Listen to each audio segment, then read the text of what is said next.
प्यारे विद्यार्थियों, आज हम Haryana HCS Haryana civil service के अभ्यास प्रश्नों में से एक प्रश्न को हल करेंगे।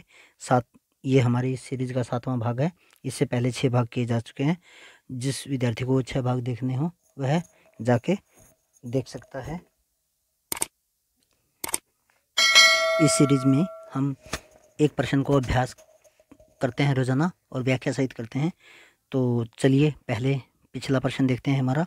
नमक सत्याग्रह के बारे में निम्नलिखित कथनों पर विचार करिए व सही उत्तर चुनिए। 12 मार्च 1930 को 2 बार लिखा गया है। अपने 78 समर्थकों के साथ महात्मा गांधी ने साबरमती आश्रम से नमक सत्याग्रह शुरू किया था। पहला वाक्य है। दूसरा है 24 दिनों की यात्रा के बाद 6 अप्रैल को महात्मा गांधी दांडी पहुंचे थे। नंबर 3, सी राजगोपालचारी ने तिरुचिन्नापल्ली से वेदारण्यम की नमक यात्रा की थी। नंबर 4, मालाबार अक्षेत्र में के कैल्पन नामक नेताजी ने नमक के लिए पद यात्रा की थी। आपको ये बताना है कि इसमें से कौन कौन से सही हैं। सही उत्तर चुनना है। तो पहला, दूसरा और चौथा, पहला, दूसरा और चौथा, पहला, तीसरा और चौथा, पहला, दूसरा, तीसरा, चौथा सारे ठीक है, या पहला, दूसरा, तीसरा ठीक है। तो जैसे कि हमने पहले जिक्र किया था, पहला ये 12 मार्च 1930 को आपने पढ़ा हुआ है कि 12 मार्च 1930 को महात्मा गांधी ने साबरमती आश्रम से नमक सत्याग्रह शुरू किया था 78 समर्थकों के साथ। बिल्कुल सही बात है। दूसरा है 24 दिन की यात्रा के बाद 6 अप्रैल को। तो सोच के देखिए, 24 अगर 12 मार्च में अगर हम 24 दिन जोड़ देते हैं तो क्या 6 अप्रैल आ जाती है? नहीं आती। तो ये हमारा गलत है। सी राजगोपालचारी ने तिरुचिन्नापल्ली से वेदारण्यम की नमक यात्रा की थी, ये बिल्कुल सही है। मालाबार अक्षेत्र में के कैल्पन नामक नेताजी ने नमक पद यात्रा की थी, ये भी सही है। तो हमारा आंसर होगा पहला, तीसरा और चौथा। पहला, तीसरा और चौथा। दूसरा इसमें गलत है, क्योंकि महात्मा गांधी 24 दिनों की यात्रा के बाद 6 अप्रैल को दांडी नहीं पहुंचे थे, 5 अप्रैल को पहुंचे थे। 5 अप्रैल को दांडी पहुंचे थे और 6 अप्रैल को नमक बनाया था, नमक बना के एक सांकेतिक रूप से जो कानून है, क्योंकि नमक एक ऐसी चीज़ है जो सभी भारतीयों को मिलनी चाहिए और ये बिना शुल्क के मिलनी चाहिए। इसलिए ये अलग बात है कि आजकल नमक की थैली 20 रुपये की हो गई है, जो कभी 2 रुपये की आती थी, 1 रुपये की आती थी। आजकल ये लोग नमक वाले हमें मूर्ख बना रहे हैं कि आयोडीन मिला दिया गया है। लेकिन आयोडीन युक्त नमक खाने के बाद में भी बहुत से लोगों को थायराइड हो रही है। और मैं तो कहता हूँ कि इन लोगों को सरकार पे कंपनी पे केस कर देना चाहिए, जो कह रही है कि हम आपको आयोडीन दे रहे हैं, आयोडीन 50 पैसे किलो वाला नमक 20 रुपये किलो दे रहे हैं, और उसके बाद में भी थायराइड हो रही है, फिर थायरॉक्सिन गोली खा रहे हैं। तो चलिए वो बाद की बात है, देखते हैं आगे अगला प्रश्न। सही मिलान करो। 1564 दहसला प्राणी प्रणाली, 1575 मजहर घोषणा, 1579 जजिया उन्मूलन और 1582 इबादत खाने की स्थापना। पहले का डी, दूसरे का बी, तीसरे का ए, चौथे का सी। पहले का ए, दूसरे का बी, तीसरे का सी, चौथे का डी। तो इसी तरह से ये ऑप्शन है। तो इन ऑप्शनों में से आपको एक या 2 ऑप्शन पता होने चाहिए, तभी आप इसके अनुसार चल सकते हो। तो जो दहसला प्रणाली है ये 1582 के अंदर 80-82 में आई थी। 1580-82 में आई थी। राजा टोडरमल ने लागू की थी। किसने लागू की थी? राजा टोडरमल ने। इसकी व्याख्या हम अगले पेज पे देखेंगे। उसके बाद में जो मजहर घोषणा है वो 1579 के अंदर आई थी। 1579 के अंदर आई थी। जजिया का उन्मूलन 1564 में किया गया था।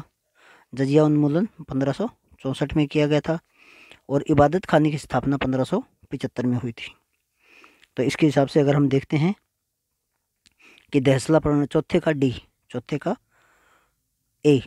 का ए इसके अंदर है और इसके अंदर है, तो इसका मतलब ये दोनों हमारे गलत हैं। इनमें देखिए, अब मजहर घोषणा 1579 में, तीसरे का बी, तो ये हमारा जो सी ऑप्शन है ये हमारा बिल्कुल सही है।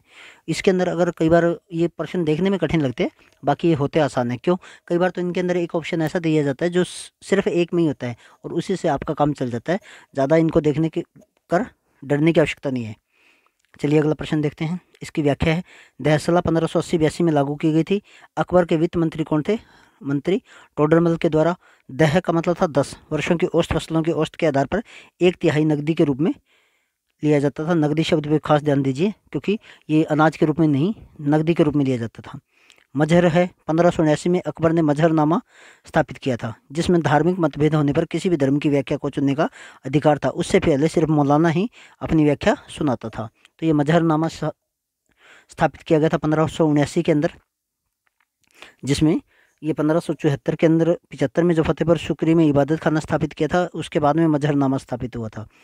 तो इसके अंदर क्या था कि जो सभी धर्मों के ज्ञान की बातें हैं उनमें से जो श्रेष्ठ है मानव जाति के लिए उसी को चुनी जाएगी, और उसके लिए मजहरनामा स्थापित किया गया था। गैर मुस्लिम नागरिक जिन्हें घिन्नी कहते थे, ये भी एक महत्वपूर्ण शब्द है, इसको ध्यान में रखिए, से वार्षिक कर लिया जाता था, जिसे जजिया कहते थे। और यह 1564 में ख़त्म किया था अकबर ने। कब ख़त्म किया था? 1564 के अंदर। 1764 में बक्सर का युद्ध हुआ था, उससे 200 साल पहले, और जिसे बाद में 1679 में औरंगजेब ने फिर से लगा दिया था हिंदुओं पर। तो और तो कोई जाति थी नहीं उस समय, हिंदू ही थे। इबादत खाने की स्थापना 1575 में हुई थी, फतेहपुर सीकरी में की गई थी, जहाँ पर सभी धर्मों के विद्वानों को प्रार्थना के लिए आमंत्रित किया जाता था। सभी धर्म के विद्वानों को विचार विमर्श के लिए आमंत्रित करते थे, विचार विमर्श के लिए आमंत्रित किया जाता था। तो चलिए आज का प्रश्न देखते हैं। सूची 1 को सूची 2 से मिलान करिए और नीचे दिए गए कूट की सहायता से सही उत्तर चुनिए। नंबर 1 दरगाह है, मुसलमानों का खुला प्रार्थना स्थल, खानकाह, यात्रियों के लिए विश्राम गृह, ईदगाह, ऐसा रास्ता जो एक जगह जाकर बंद हो जाता है, कुल दे शेख, सूफी संत का मकबरा। तो इनमें आपको चुनना है, पहले का ए बै सैद आएगा, या दूसरे का द ए बैसे आएगा, या तीसरा आएगा।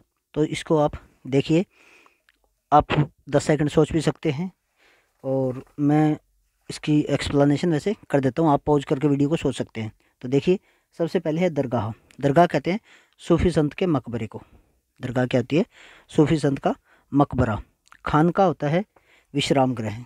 खानका क्या होता है? यात्रियों के लिए विश्राम गृह। तो पहले का द आएगा, पहले का द आएगा, इसमें आ रहा है और इसमें आ रहा है, तो इनको छोड़ दीजिए। खानकाह, खानकाह, दूसरे का बै, तो दूसरे का बै किस में है? दूसरे का बै है इसमें, तो ये हमारा आंसर आ जाएगा, चौथा हमारा इसका आंसर आ जाएगा। तीसरा है ईदगाह। ईदगाह, ईदगाह कहते हैं मुसलमानों का खुला प्रार्थना स्थल होता था। ईदगाह क्या है? मुसलमानों का खुला प्रार्थना स्थल होता था। और कुल दे शेख क्या है? ऐसा रास्ता जो एक जगह जाके बंद हो जाता था, इसे कहते थे कुल दे शेख। तो ये 4 ऑप्शन थे हमारे। उम्मीद करता हूँ आपको समझ में आए होंगे, और दोबारा से देख लीजिए, ये काफ़ी काम की चीज़ें, कई बार एक एक करके भी पूछ ली जाती हैं।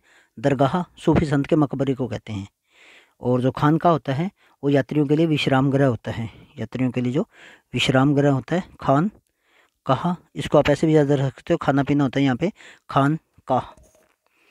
और सूफी संत का मकबरा दरगाह को कहते हैं। और जो खुला प्रार्थना स्थल होता है वो ईदगाह होता है। ईद पे नमाज पढ़ते हैं, ईद पे नमाज पढ़ते हैं। तो जहाँ पे नमाज पढ़ी जाती है, नमाज एक ऐसी परंपरा है जिसके अंदर सभी अमीर गरीब एक जगह इकट्ठे हो गए और एक साथ अपने भगवान की प्रार्थना करते हैं, इसे कहते हैं नमाज। और जो अंतिम है कुल दे शेख, एक ऐसा रास्ता, जैसे अगर कोई रास्ता यूँ जा रहा हो और आगे जाके वो रास्ता यहाँ पे ऐसे बंद हो जाता है, ये जैसे कोई गली है और ये आगे जाके यहाँ पे बंद हो जाती है, तो इसे कहते हैं कुल दे शेख, कुल दे शेख। तो उम्मीद करता हूँ आपको ये प्रश्न समझ में आए होंगे, अच्छे लगे होंगे। लाइक और कमेंट करके बता दीजिए। धन्यवाद। आपका दिन शुभ हो और शिक्षा ही आपको आगे लेके जाइएगी, तो शिक्षा के साथ जुड़े रहिए। धन्यवाद।